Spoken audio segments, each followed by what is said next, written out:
मैं आपका वीरेंद्र अपने यूट्यूब चैनल वीरेंद्र बिस्ला ब्रजवासी पर स्वागत करता हूं। और आज हम पहुंचे हैं यमुनानगर ज़िले के बिलासपुर शहर में, जो इसके नज़दीक ही एक 3 कुंड हैं जहां पर जिसका वर्णन वामन पुराण और ब्रह्मा पुराण में भी है, और जो बहुत प्राचीन है, जहां पर भगवान श्री राम जी भी आए।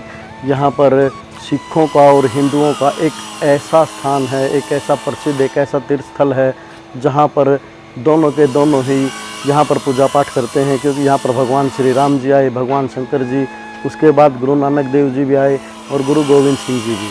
तो इन सभी के लिए एक बहुत पवित्र, और इसलिए कहते हैं कि हिंदुओं का और सिखों का यहाँ एक बहुत बड़ा पवित्र स्थल है। तो इस स्थल के अंदर यहाँ पर 3 कुंडों का निर्माण हुआ था। तो हम आपको उन तीनों कुंडों के बारे में बताएंगे कि पहले कुंड में क्या स्नान करने से क्या फ़ायदा होता है, दूसरे कुंड में क्या होता है और तीसरे कुंड में। तो आइए आज हम आपको सबसे पहले वाले कुंड के दर्शन करवाते हैं और उसके बारे में बताते हैं कि यहाँ पर किस तरह क्या क्या घटना घटी थी। स्कंद महापुराण के अनुसार कलयुग के प्रभाव से ब्रह्मा जी के मन में अपनी पुत्री सरस्वती के प्रति मन में बुरे विचार प्रवेश किए थे। इससे बचने के लिए सरस्वती ने दैत्य वन में भगवान शंकर से शरण मांगी। सरस्वती की रक्षा के लिए भगवान शंकर ने ब्रह्मा का सिर काट दिया, जिससे उन्हें ब्रह्म हत्या का पाप लगा। इससे शंकर भगवान के हाथ में ब्रह्मा कपाली काले रंग की खोपड़ी का निशान बन गया था। सब तीर्थों में स्नान और दान करने के बाद भी वह ब्रह्म कपाली का चिन्ह दूर नहीं कर पाए। घूमते घूमते एक दिन भोलेनाथ और पार्वती सहित कपाल मोचन तालाब के निकट देव शर्मा नामक एक ब्राह्मण के घर साधु के रूप में ठहरे थे। रात के समय ब्रह्मा जी देव शर्मा के आश्रम में गाय का बछड़ा जो गौ माता से बात कर रहा था कि सुबह ब्राह्मण उसे जान से मार देगा, उससे क्रोधित होकर बछड़े ने कहा कि वह ब्राह्मण की हत्या कर देगा।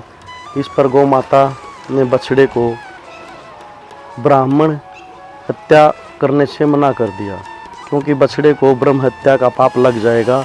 इस पर बछड़ा अपनी माता से कहने लगा कि मैंने कपाल मोचन सरोवर में काले कौवों को तालाब में स्नान कर सफ़ेद होता हुआ देखा है, और कहा जब काले कौवे का काला रंग मिट सकता है तो ब्रह्म हत्या का पाप भी मिट सकता है। जब बछड़े ने उस ब्राह्मण को मार दिया, जिस कारण बछड़े का रंग काला पड़ गया, तब बछड़े ने कपाल मोचन सरोवर में स्नान किया और वह फिर से सफ़ेद हो गया। परंतु बछड़े के सींग व पैर काले ही रहे, क्योंकि सींग पानी के ऊपर थे। वह पांव सरोवर की मिट्टी में धंस जाने के कारण सफ़ेद नहीं हो पाए। इसीलिए यही कारण है कि गाय व बछड़े के सींग व पांव काले रहते हैं। और इसी की घटना के प्रति स्वरूप कपाल मोचन के घाट पर गौ बछड़े का मंदिर भी स्थापित है। आपको उस मंदिर के भी दर्शन करवाते हैं, आइए। जब माता पार्वती ने इस सारी घटना को देखा व शिव जी को बताया, तब शिव जी ने भी इस सरोवर में स्नान कर दान पुण्य किया। तब कहीं उनके बाजू पर बना ब्रह्म कपाल का चिन्ह मिट गया एवं ब्रह्म हत्या के पाप से मुक्त हुए थे। शिव जी ने इसी सरोवर में स्नान किया, जिससे उनके ब्रह्म कपाली दोष दूर हो गया। इसलिए भगवान शंकर जी ने सोम सरोवर के इस क्षेत्र का नाम कपाल मोचन रखा था। तो साथियों, हम इसी कपाल मोचन इस घाट पर खड़े हुए हैं। तो आइए हम आपको वही गौ बछड़े वाला मंदिर और उसके दर्शन भी करवाते हैं कि किस प्रकार से जो बछड़े का रंग काला होने से सफ़ेद हो गया और जो कौवा काला था वो फिर सफ़ेद कैसे हुआ था। आइए। तो साथियों, यही है वो गौ माता का और बछड़े का प्रतीक चिन्ह, जहाँ पर इनको दर्शाया गया है कि किस प्रकार देखिए इनके सींग और इनके जो पैर हैं, जो खुर बोलते हैं जिनको हम, वो काले हैं और सारे का सारा से इनका शरीर सफ़ेद हो गया।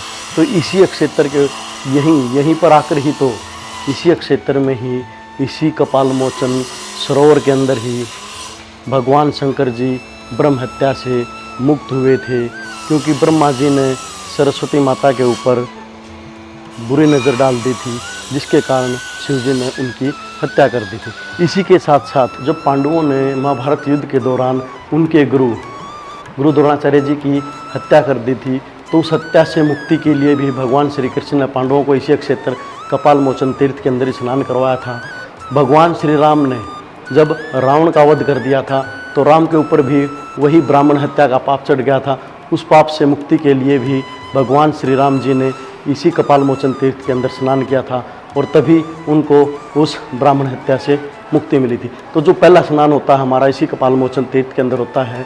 तो साथियों, जिसको भी किसी भी प्रकार का अगर कोई पाप हो तो एक बार आकर के इसी हमारे इस कपाल मोचन तीर्थ जो पहला स्नान है उसके अंदर स्नान। साथियों, इस कपाल मोचन जो ये तीर्थ है, इस तीर्थ के साथ ही यहाँ पर सर छोटू राम जी की प्रतिमा लगी हुई है। और ये जो ये मंदिर है, जाट श्री धन्नाराम भगत जी का मंदिर भी है। कैमरामैन से कहूँगा एक बार इनको दिखाया जाए कि धन्नाराम सेठ, उनका जो कि भगवान श्री कृष्ण के बहुत बड़े अनन्य भक्त थे, उनका मंदिर भी यहाँ पर बनाया गया है इसी क्षेत्र के अंदर।